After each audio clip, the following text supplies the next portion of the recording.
नमस्कार दोस्तों, मैं कुमार अविनाश पुनः आज आपके बीच अपने YouTube channel Abhimanyu physics class के माध्यम से जुड़ने जा रहा हूं।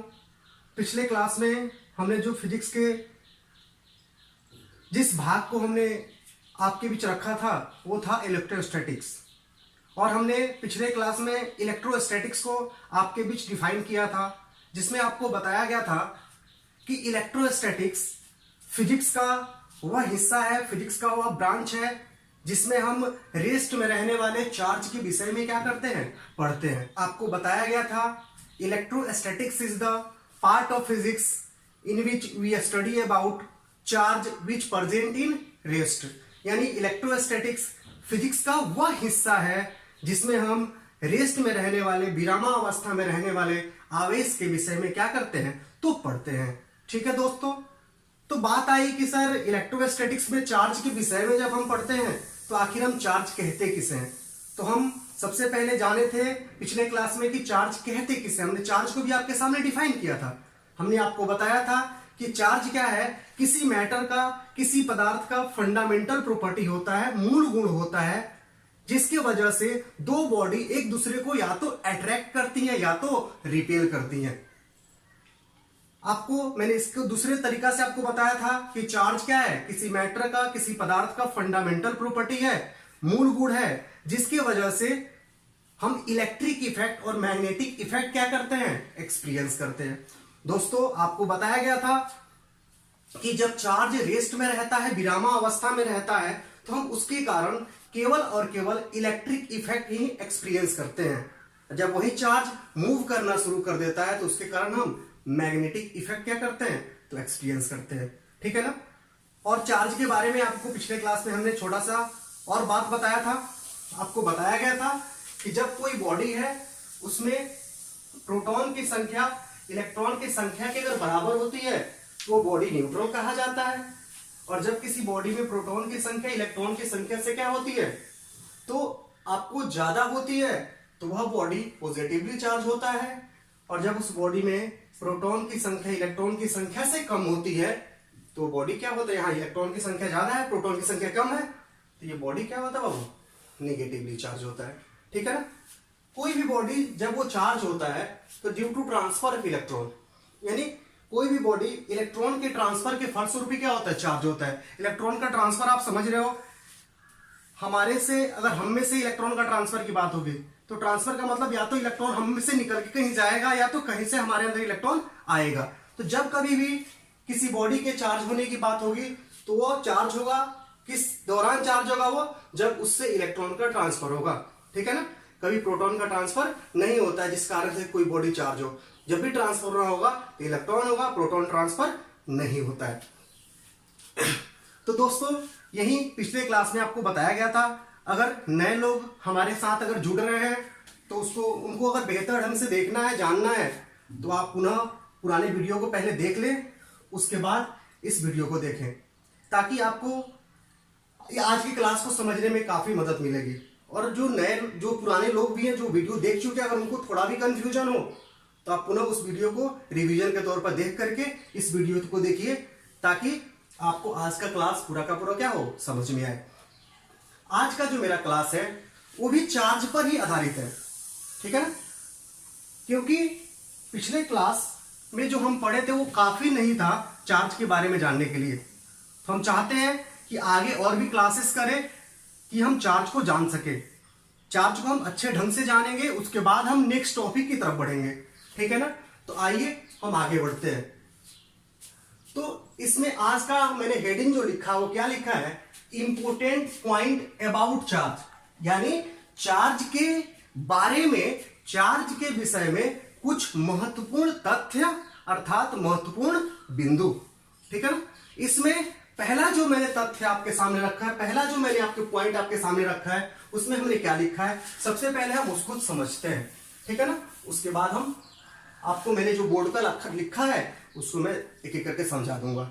ठीक है दोस्तों। तो मैंने क्या लिखा है, पहला point, charge is the derived physical quantity. Charge is the derived physical quantity. दोस्तों आपसे ये प्रश्न पूछे जाते हैं कि बताइए चार्ज फंडामेंटल फिजिकल क्वांटिटी होता है कि डेराइव्ड फिजिकल क्वांटिटी होता है। तो दोस्तों हमें क्या बताना है कि चार्ज एक डेराइव्ड फिजिकल क्वांटिटी होता है, ठीक है ना। चार्ज फंडामेंटल नहीं बल्कि डेराइव्ड होता है, ठीक है ना।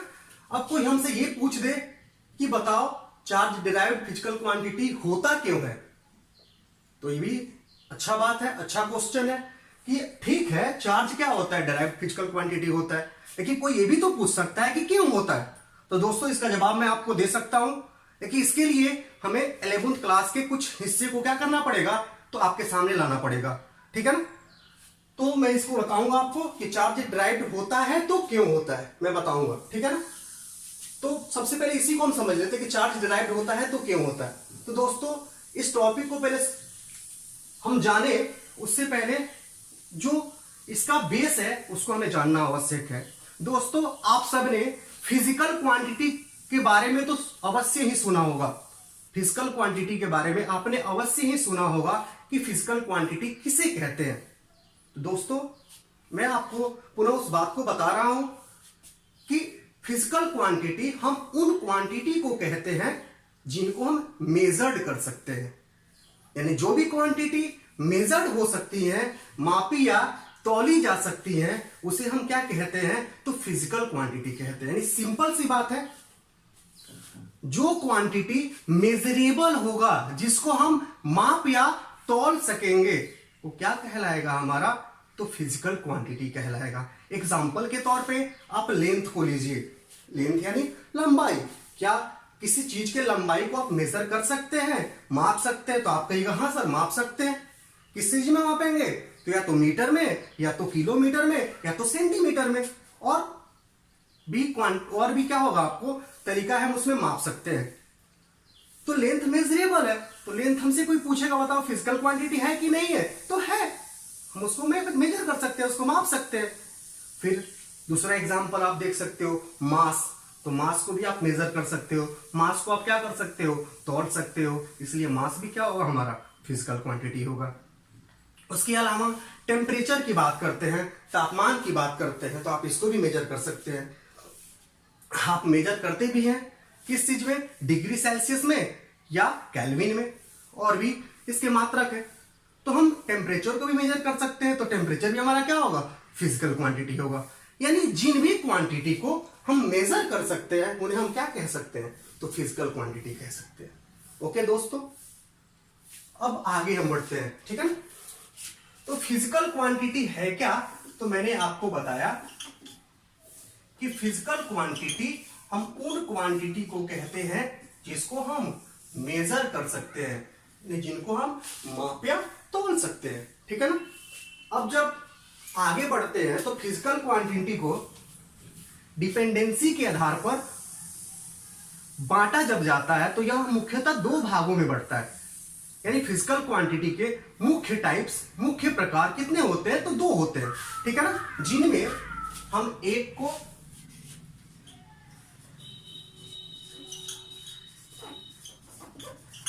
फंडामेंटल और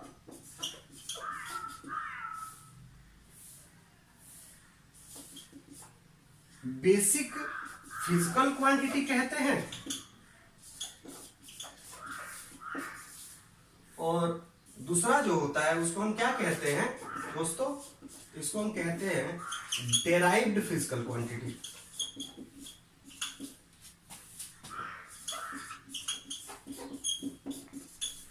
यानी फिजिकल क्वांटिटी वह है जिसको हम क्या कर सकते हैं, मेजर कर सकते हैं, माप या तौल सकते हैं।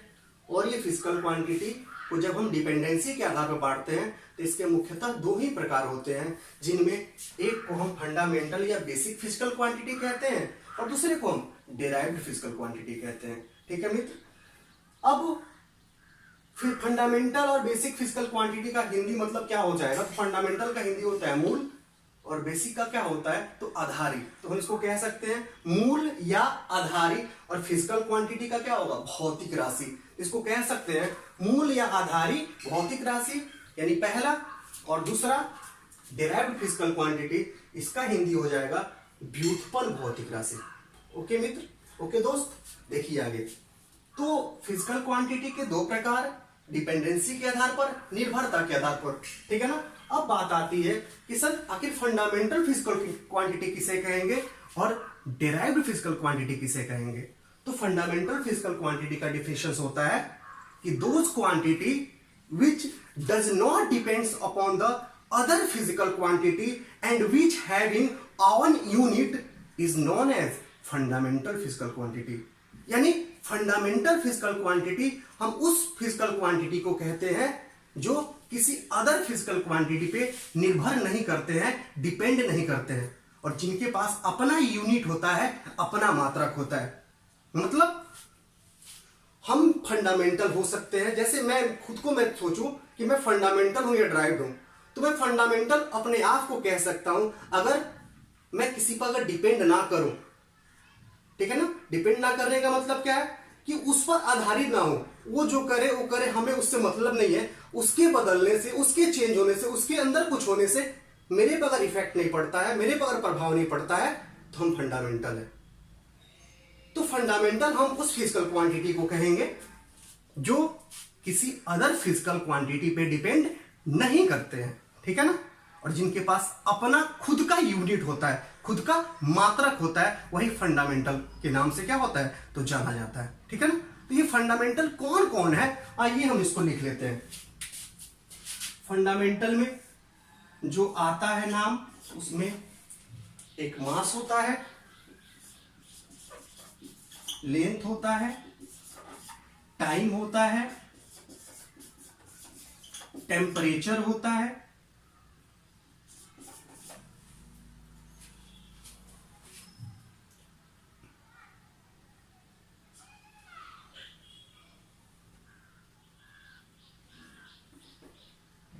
और आपका इलेक्ट्रिक करंट होता है, अमाउंट ऑफ सब्सटेंस होता है, और ल्यूमिनस इंटेंसिटी होता है, ठीक है ना। ये 7 आपके क्या होते हैं, फंडामेंटल फिजिकल क्वांटिटी होते हैं।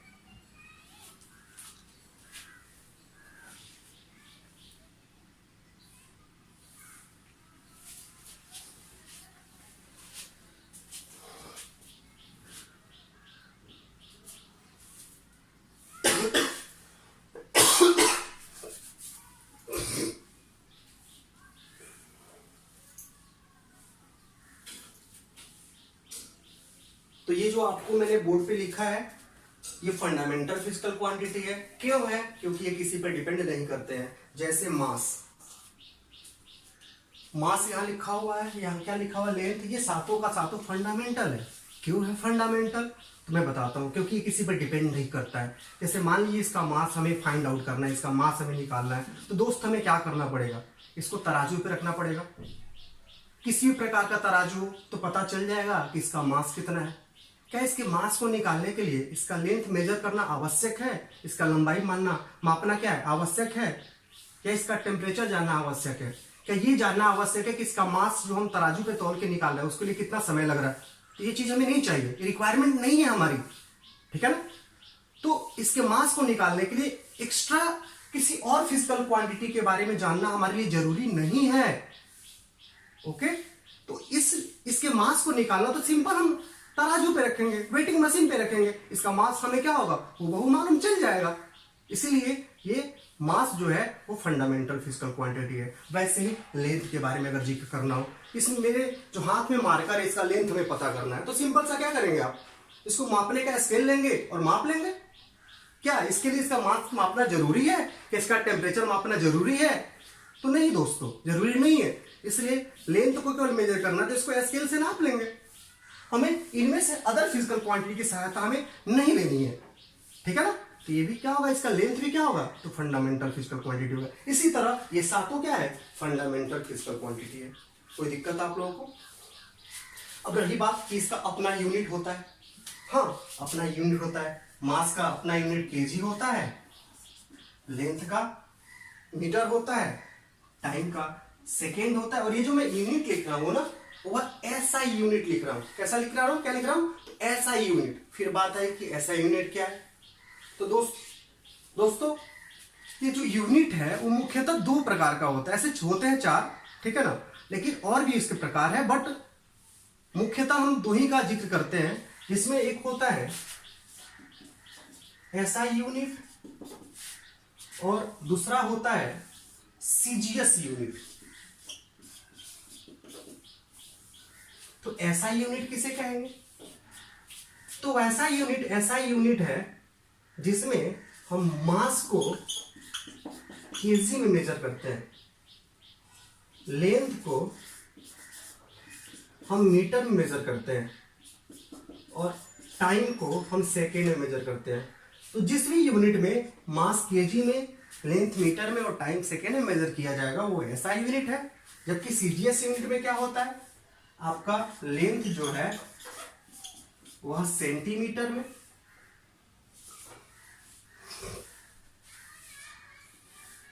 मास जो है वो क्या बाबू, आपको मास जो है ग्राम में, और टाइम जो है वो क्या होता है, तो सेकेंड में मेजर होता है। ठीक है, तो जिस यूनिट में लेंथ को सेंटीमीटर में, मास को ग्राम में और टाइम को सेकेंड में मेजर करते हैं वो हमारा सीजीएस यूनिट है, और जिसमें मास को केजी में, लेंथ को मीटर में और टाइम को सेकेंड में मेजर करते हैं वो हमारा क्या है, तो एसआई यूनिट है। ठीक है, यहां से सी का मतलब भी सेंटीमीटर होता है, और जी का मतलब ग्राम होता है, और एस का मतलब क्या होता है, यहाँ पर सेकेंड होता है। और आपको पता है एसआई का मतलब international system of unit. Okay, यहाँ पे एसआई यूनिट का मतलब इंटरनेशनल सिस्टम ऑफ यूनिट, और इसमें हम ऐसे इसको मास, लेंथ और टाइम को इसमें मेजर करते हैं, और सीजीएस यूनिट में यहाँ लेंथ को सेंटीमीटर, मास को ग्राम में और टाइम को सेकेंड में मेजर करते हैं। तो दोस्तों यहाँ पर जो मैं यूनिट लिख रहा हूँ इनका अपना यूनिट है, और ये एसआई यूनिट है। ओके दोस्त, टेम्परेचर का केल्विन, इलेक्ट्रिक करंट का एम्पियर, ए से डिनोट करते हैं, अमाउंट ऑफ सब्सटेंस का होता है आपको मोल, और इसका होता है आपको कैंडेला। यानी ये 7 फंडामेंटल फिजिकल क्वांटिटी है, और इनके ये यूनिट्स है। कौन से यूनिट है, ऐसा यूनिट है। ओके दोस्त, तो ये फंडामेंटल है। अब है कि डिराइव्ड फिजिकल क्वांटिटी किसे कहेंगे, तो डिराइव्ड का डिफिनेशन दिया जाता है कि those physical quantity which can be found with the help of fundamental physical quantity is known as derived physical quantity। यानी those physical quantity which find with the help of fundamental physical quantity is known as derived physical quantity। मतलब जो भी physical quantity fundamental physical quantity की मदद से क्या होते हैं, प्राप्त होते हैं, उसे हम क्या कहते हैं, तो डिराइव्ड फिजिकल क्वांटिटी कहते हैं। ओके दोस्त, यानी जिस भी फिजिकल क्वांटिटी को हम इन फंडामेंटल फिजिकल क्वांटिटी की मदद को लेकर के क्या करेंगे, हेल्प लेकर के प्राप्त करेंगे, वो हमारा क्या होगा, तो डिराइव्ड फिजिकल क्वांटिटी होगा। जैसे एग्जांपल के तौर पे आप देख सकते हो, ठीक है ना, जैसे मान लीजिए मैंने लिखा आपके सामने स्पीड। अभी स्पीड फंडामेंटल तो नहीं है, तो है क्या, तो डिराइव्ड है। तो क्यों है मैं बताता हूं। स्पीड बराबर आपको पता है कि क्या होता है, मैं इधर लिखता हूं, थोड़ा सा जगह की कमी है।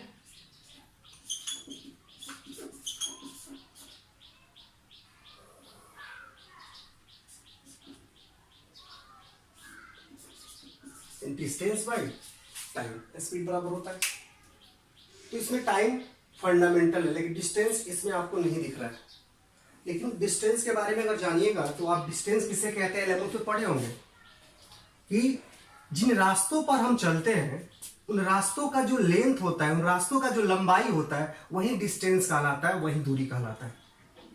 यानी अपने मोशन के दौरान जिस किसी भी पथ पर, जिस किसी भी रास्ते पर हम चलते हैं, हम जाते हैं, उसका लेंथ जो है, उसका लंबाई जो है, वो क्या कहलाता है, तो आपका डिस्टेंस कहलाता है, दूरी कहलाता है। यानी डिस्टेंस है क्या, तो लेंथ है, किसका, रास्तों का। यानी कह सकते हैं कि डिस्टेंस एक तरह का क्या है, लेंथ है, क्योंकि लेंथ को ही तो डिस्टेंस कहते हैं।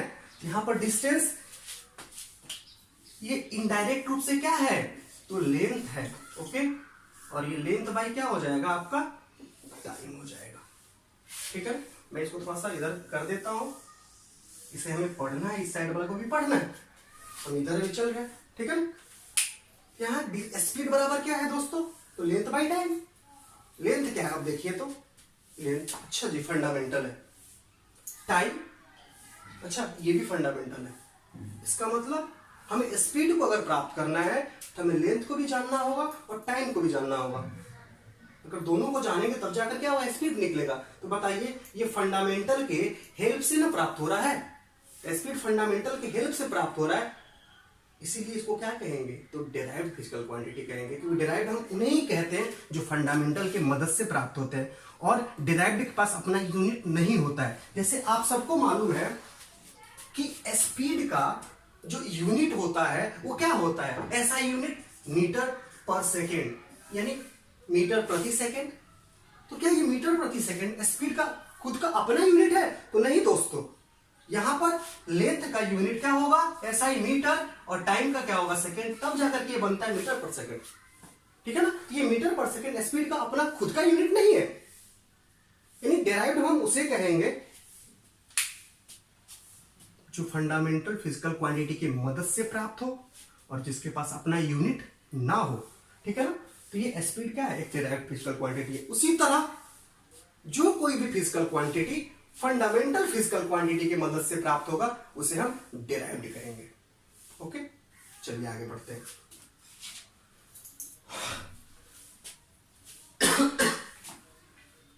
तो क्वेश्चन क्या था हमारा, हम यहां पे क्यों आए थे, हम इसलिए आए थे कि आखिर हमसे कोई पूछ दे कि चार्ज जो है, जो आपने बताया, आपने लिखा कि क्या होता है कि चार्ज जो है ना वो एक डिराइव्ड फिजिकल क्वांटिटी है। इसका जवाब देने के लिए हम उधर अभी स्टडी कर रहे थे।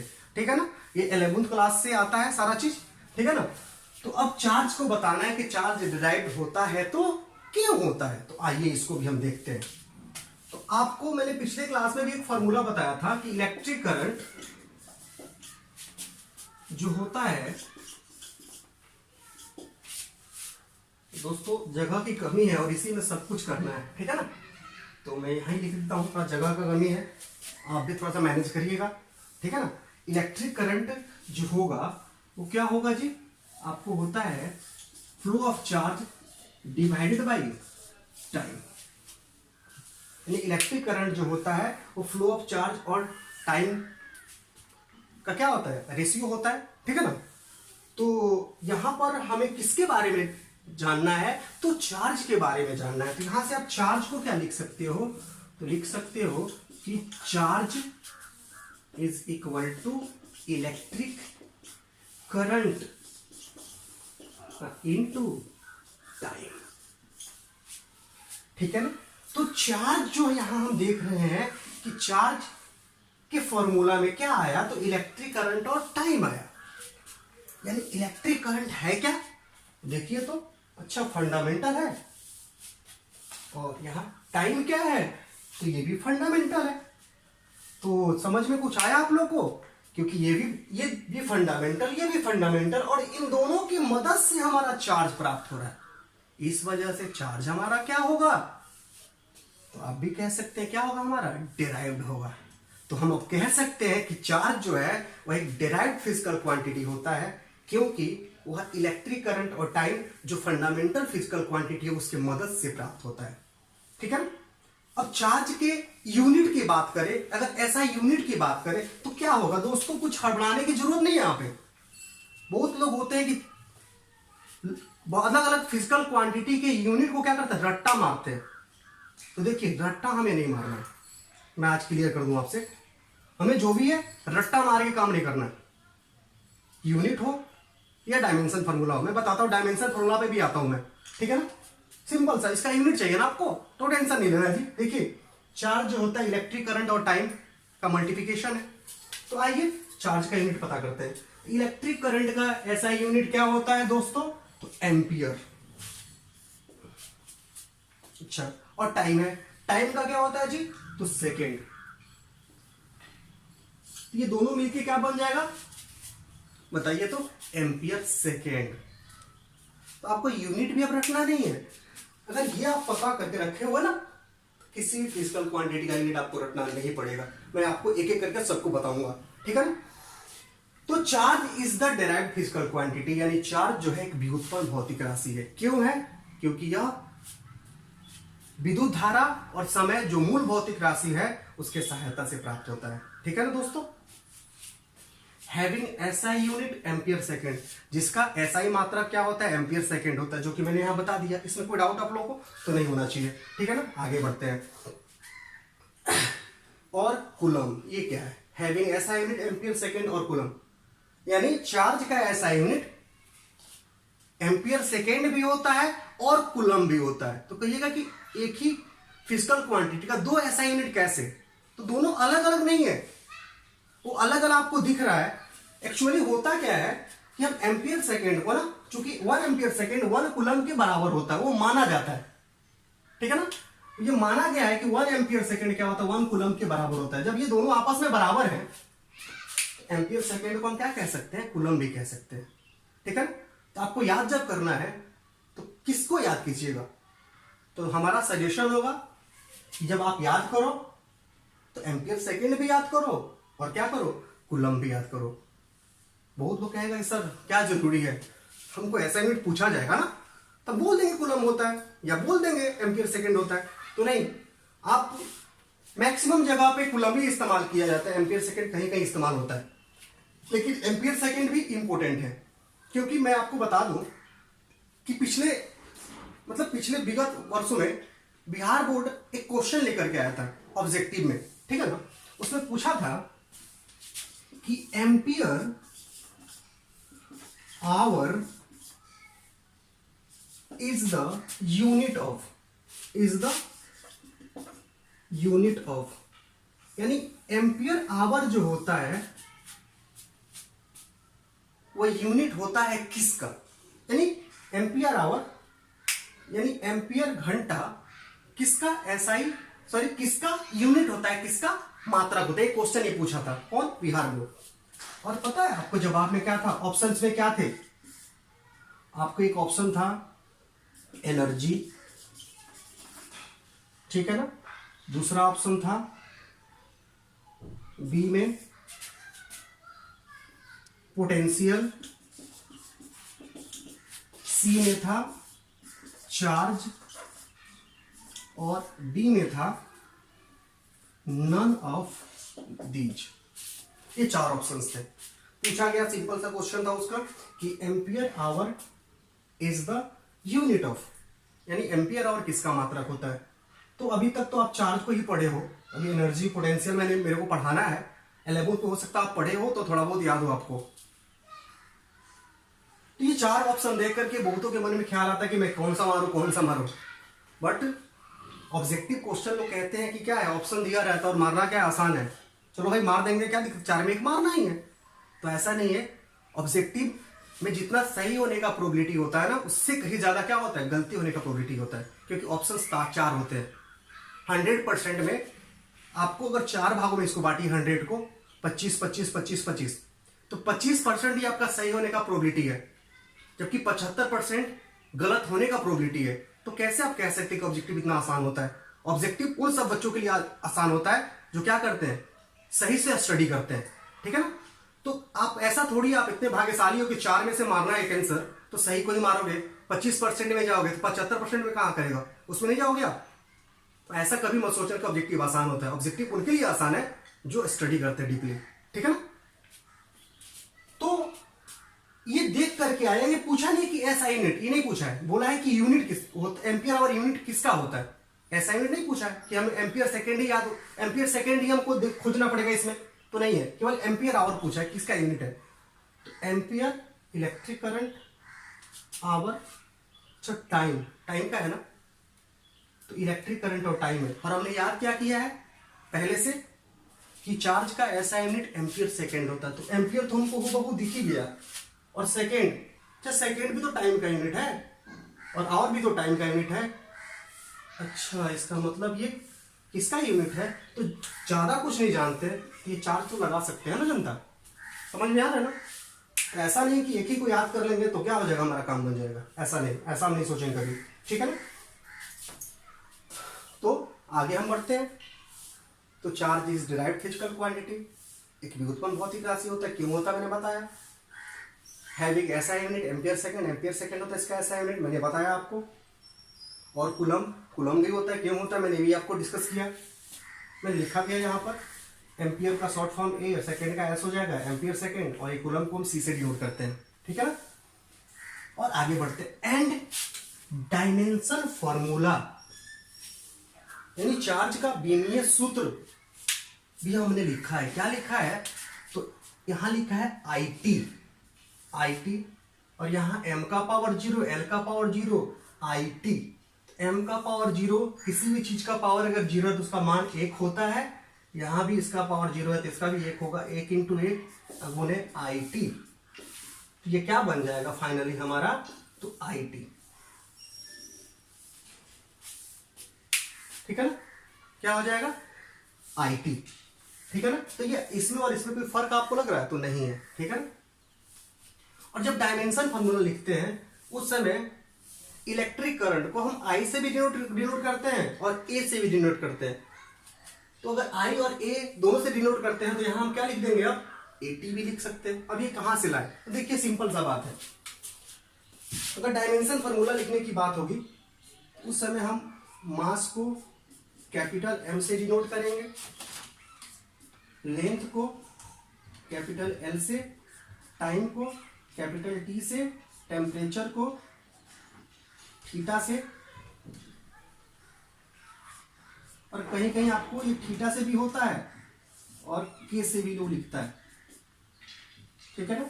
इलेक्ट्रिक करंट को ए से और आई से, अमाउंट ऑफ सब्सटेंस को मोल, और लीनियस इंटेंसिटी को सीडी से, ठीक है।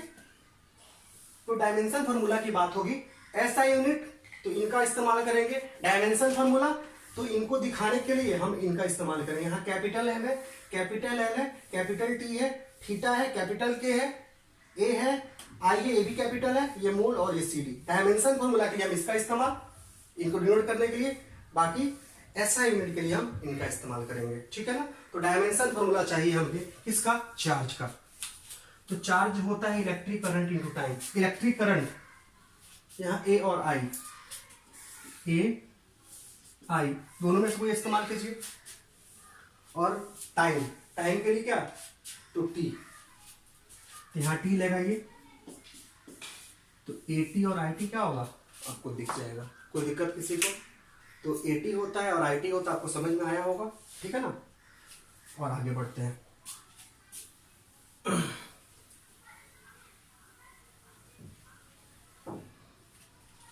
देखिए इसी में सब कुछ लिख लिया है, तो आपको लग रहा है कि सब कुछ क्या हो गया, एक ही में मिल गया। तो आप एक एक करके पहले उतार, वीडियो को पूछ करके क्या कीजिएगा, पहले जो उतारना होगा उतार लीजिएगा, उसके बाद इसको हम क्या करेंगे, इस पर लिख देंगे, तो आपको कोई टेंशन नहीं होगा, समझ में आ रहा ना। तो आइए आगे बढ़ते हैं। तो जो बचा हुआ हिस्सा हमने अभी तक डील नहीं किया है, इसको पहले देखते हैं। उसके लिए थोड़ा जगह खाली करना पड़ेगा हमें, तब अच्छा से आपको हम बता पाएंगे।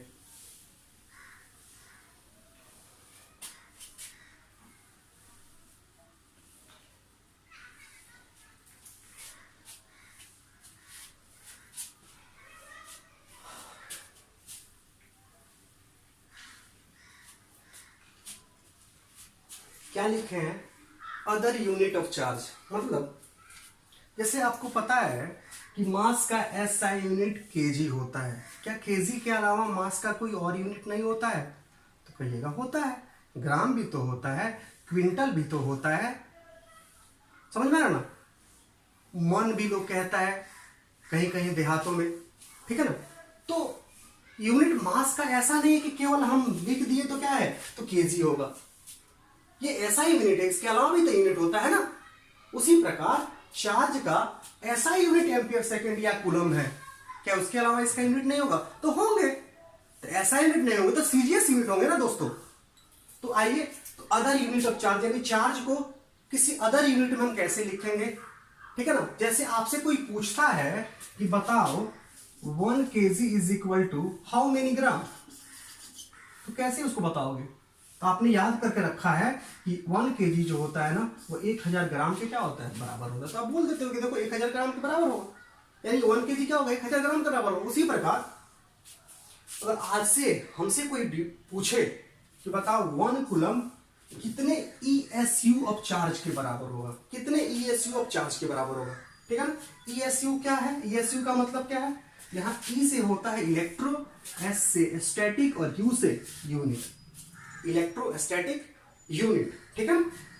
तो हमसे कोई पूछे कि बताओ 1 कूलम कितने ESU ऑफ चार्ज के बराबर होता है, तो ऐसे लिखा जाता है, कहीं कहीं आपको ऐसे मिलेगा 2.99, तो मेरे 2.9 इंटू 10 टू पावर क्या होता है 9 होता है, तो मैंने इसको अप्रोक्सीमेटली क्या किया 3 लिख दिया, समझ में ना, इसको ये 3 के करीब है इसलिए 3 लिख लिया, ठीक है ना। ये भी मिलते हैं आपको कहीं कहीं, तो इसमें नहीं कि ये गलत है, ठीक है ना। तो यहां पर आपसे आज के बाद कोई पूछे कि 1 कूलम कितने ESU ऑफ चार्ज के बराबर होता है, तो आप कहिएगा 3 × 10 के पावर 9, ठीक है ना, ESU ऑफ चार्ज के बराबर होता है, ठीक है ना। और ESU ऑफ चार्ज को हम स्टेट कूलम भी कहते हैं। तो आपसे कोई पूछे कि 1 कूलम कितने स्टेट कूलम के बराबर होता है, तो बोलेंगे क्या 3 × 10 के पावर 9 के। या आपसे ये भी कोई पूछ सकता है स्टेट कूलम को हम फ्रैंकलिन भी कहते हैं। तो आपसे कोई पूछे कि बताओ 1 कूलम कितने फ्रैंकलिन के बराबर होता है, तो भी क्या होगा 3 × 10 के पावर 9 के, ठीक है ना। उसी प्रकार अगर आपसे कोई पूछे कि बताओ 1 कूलम कितने EMU ऑफ चार्ज के बराबर होता है, तो 1/10 यानी 1 कूलम 1/10 EMU ऑफ चार्ज के बराबर होता है। या उल्टा आपसे कोई क्वेश्चन पूछ दे EMU ऑफ चार्ज कितने कूलम के बराबर होते हैं, यहाँ 10 डिवाइड में, तो यहाँ 10 अब क्या हो जाएगा मल्टीप्लाइड में आ जाएगा, तो एक EMU ऑफ चार्ज क्या होगा 10 कूलम के बराबर होगा। उसी प्रकार आपसे कोई पूछे कि 1 ESU ऑफ चार्ज किसके बराबर होगा, तो यहाँ मल्टीप्लाइड में आप लिख सकते हो ना ऐसे, तो 1 पूछा जाए ESU ऑफ चार्ज किसके बराबर होगा, तो यहां से इसको क्या कीजिएगा मल्टीप्लाई में, इसको आगे क्या होगा डिवाइड हो जाएगा, तो क्या हो जाएगा 1/3 × 10 टू द पावर 9। आप 1 कूलम बराबर पूछा जाए तो ये होगा, और 1 ESU ऑफ चार्ज बराबर पूछा जाए तो क्या हो जाएगा हमारा ये हो जाएगा, आप लिख सकते हो इसको 1/3 × 10 टू द पावर -9। यानी ऐसे भी पूछ सकते हो, उल्टा करके भी पूछ सकते हैं, ठीक है दोस्तों। या आपसे पूछा जाए कि 1 कूलम कितने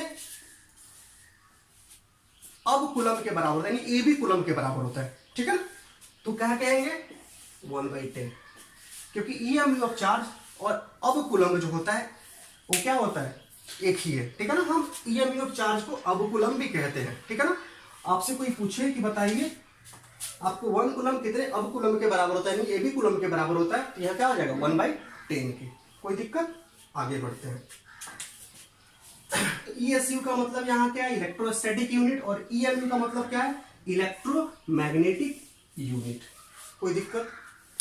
इसके अलावा भी आपसे अब क्वेश्चन पूछा जाएगा, ये तो आपको याद ही रखना है कि ये 1 कूलम 3 × 10⁹ ESU ऑफ चार्ज के बराबर होता है, और 1 कूलम 1/10 EMU ऑफ चार्ज के बराबर होता है, ये याद रखना है। इसके अलावा आपसे कभी कभी क्वेश्चन ऐसे पूछ देते हैं कि बताइए EMU ऑफ चार्ज और ESU ऑफ चार्ज का रेशियो क्या होता है, अनुपात क्या होता है। जैसे आपसे कोई पूछ दे कि kg/, बताइए ग्राम का रेशियो क्या होता है, kg/ग्राम का रेशियो क्या होता है, कोई आपसे पूछ दे तो क्या करना है, कुछ नहीं करना है। हमने क्या किया, इधर 1000 ग्राम के साथ मल्टीप्लाइड है, ठीक है ना, और 1 है तो कोई दिक्कत इससे नहीं, 1 × kg क्या हो kg हम लिखेंगे। अब यहां से इधर से ग्राम आप मल्टीप्लाइड में, इधर है तो क्या होगा डिवाइड में हो जाएगा, तो क्या बच जाएगा सिंपल सा 1000 बच जाएगा। हमसे कोई पूछे बताओ kg/ग्राम का रेशियो क्या होता है, तो कहेंगे 1000। उल्टा पूछेगा तो ग्राम/kg पूछेगा तो यहां नीचे इसके कितने हैं 1 है, तो क्या हो जाएगा 1/ क्या होगा 1000। कोई दिक्कत, आगे बढ़ता हूं।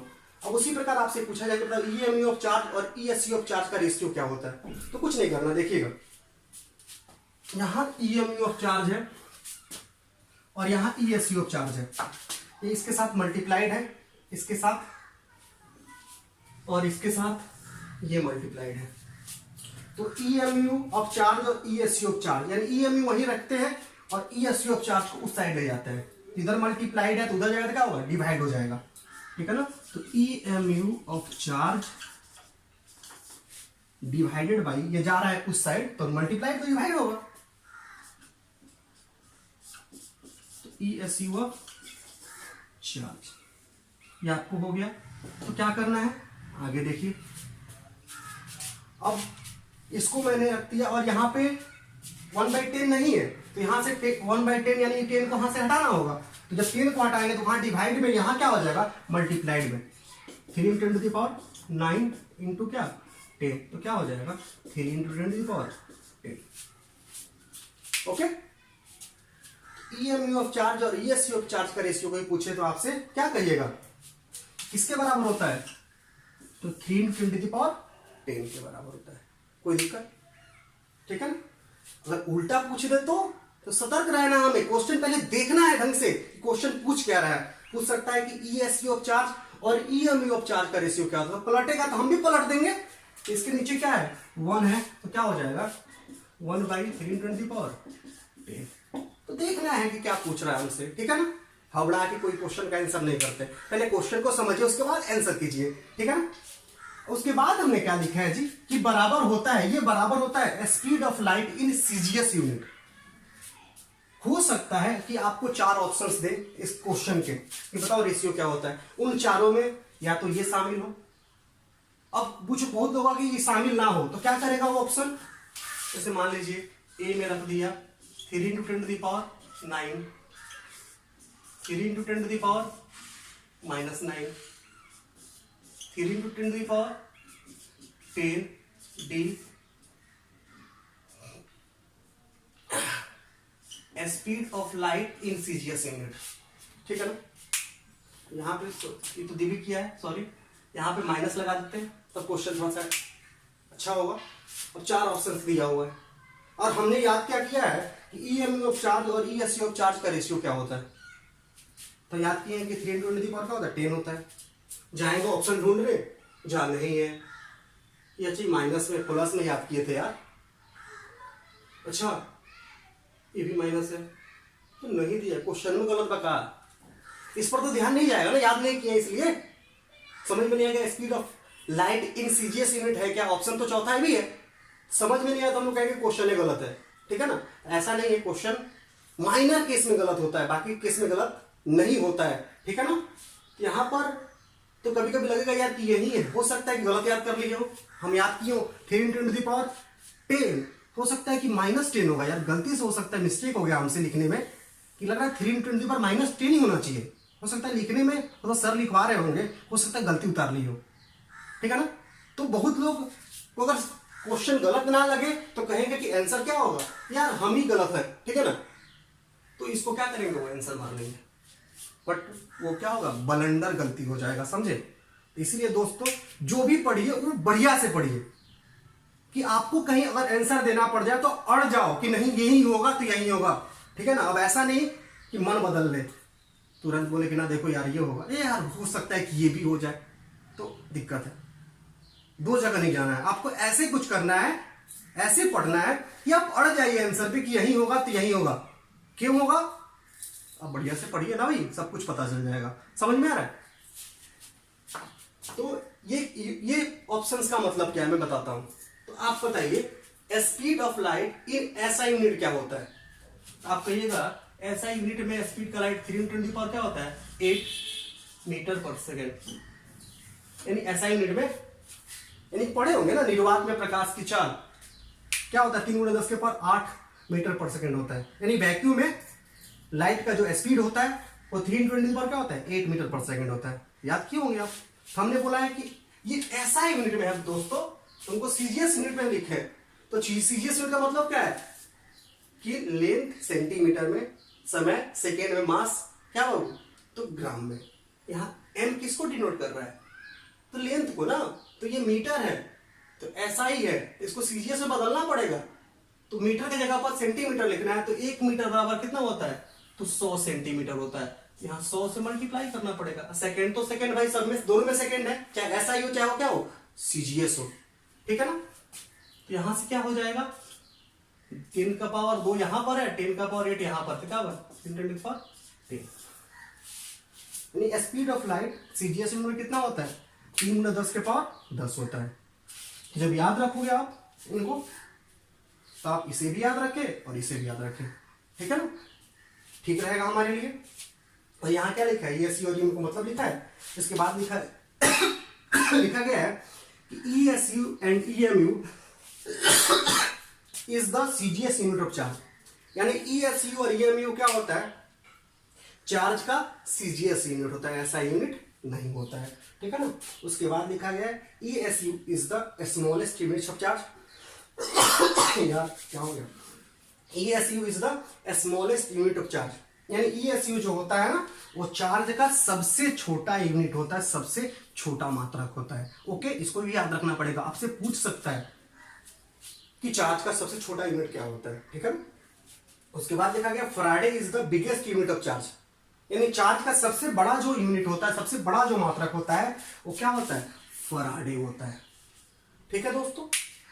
और उसके बाद लिखा गया and 1 Faraday is equal to 96,485 coulomb, मतलब सबसे बड़ा यूनिट कोई होता है चार्ज का तो फैराडे होता है। अब देख नहीं सकते कि 1 फैराडे किसके बराबर है, यानी 96,485 कूलम के बराबर है, ठीक है ना।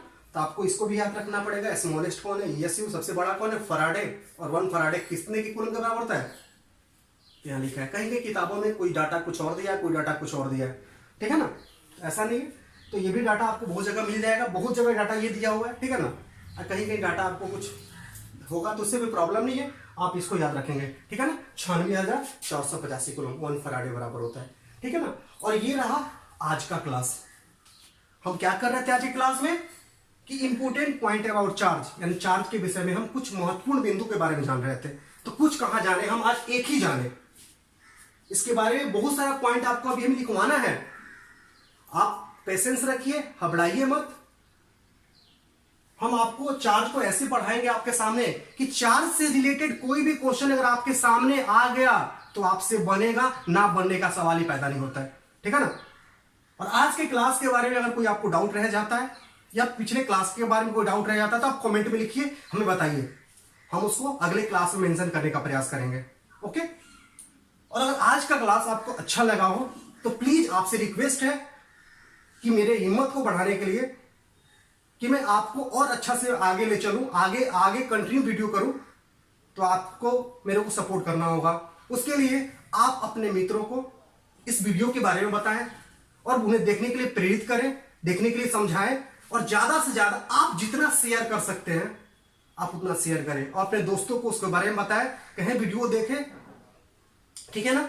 और उनको भी आप वीडियो को शेयर करने के लिए प्रेरित करें और हमारे चैनल को सब्सक्राइब करें, ठीक है ना। जितना ज्यादा आप हमें सपोर्ट करेंगे उतना ज्यादा हम आपके सामने अच्छा अच्छा टॉपिक्स लेकर के आएंगे और उसको आपको इसे डील कर देंगे कि उसके बारे में आपको कोई प्रॉब्लम नहीं होगा। समझ में आ रहा है? तो ठीक है दोस्त, आज की क्लास इतना ही।